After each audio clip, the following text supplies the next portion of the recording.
Hi! In front of me is POCO X5 Pro, and today I would like to show you how you can use floating window on this device.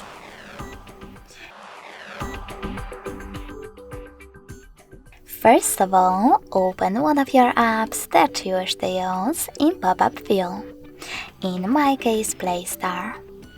Now you can access Tab menu. Click on Floating Windows shortcut, and as you can see, when I do that, I need to click on this tiny window to access my app in pop-up view.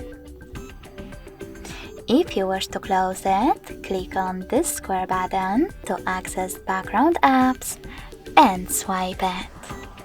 You can also open one of your apps. Open background apps right away.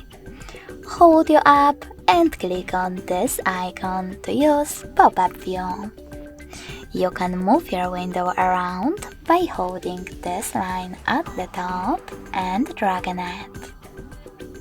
You can also use it to overlay the other apps by tapping on the other one and using both.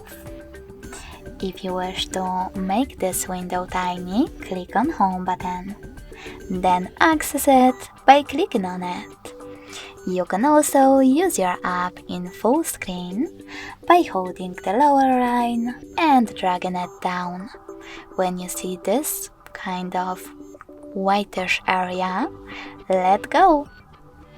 Thanks so much for watching. If you enjoyed this video, smash that like button, comment, and subscribe. Bye!